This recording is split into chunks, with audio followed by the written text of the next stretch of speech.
We're tracking the potential for a winter storm on New Year's. We have a weather alert day in effect for our Saturday, and you can see we've got a winter storm watch across most of the northern half of the area, but almost all of us could be seeing impacts from this system. You're just going to want to be paying attention for these next couple of days. If we see this track shifting any, we may be seeing more or less impacts across our region, but still going to be very cold for the rest of today for sure. We'll see temperatures really stuck in the 30s, and these wind chills are going to be dipping below freezing very quickly overnight tonight. So you want to hold on to those extra layers today, and then as we get into tomorrow, maybe only just need some longer sleeves here with temperatures almost making their way right around 60 degrees here. We'll see a bit more sunshine for our New Year's Eve, and then that is actually what's going to be really setting us up for that potential winter storm. We're going to get a lot of moisture for our Friday, and that could be potentially bringing our first measurable snow here of the season. You can also see very cold temperatures moving in. We look like we're only topping out in those low 20s by the time we get into Sunday. That's a very big temperature drop over the weekend here. And again, what we know so far is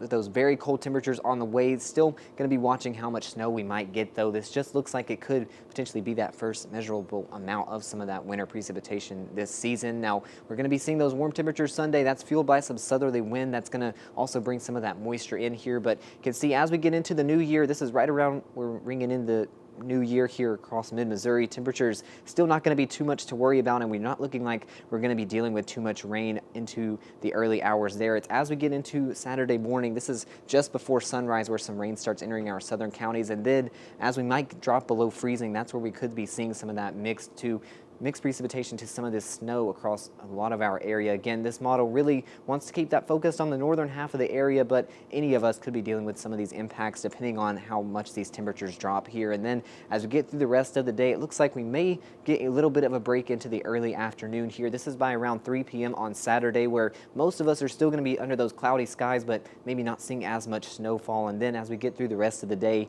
actually looking like we might be dealing with even more of that through the rest of the afternoon for our Saturday. So definitely want to be watching for those road conditions as we get into New Year's, and certainly looking out for these cold temperatures as well. This is a look at these wind chills as we get into our New Year's. This is probably as we'll be waking up on New Year's Day. A lot of us feeling like those 30s down in our southern counties. This is going to take some time to get through here, but you can already see feeling like those single digits up north there, and it's only going to get worse. We actually are going to be seeing wind chills possibly into the negative teens. You can see it feels like negative 12 degrees in Moberly as we get into Saturday afternoon, so certainly do not want to lose that winter coat quite yet. We're still going to be watching for some of those impacts on how much snow we're going to get, but really counting on those cold temperatures to be here, and that's going to really keep us topping out in the into the lower 20s on Sunday, but a little bit of a warm-up maybe on the way past the holidays next week.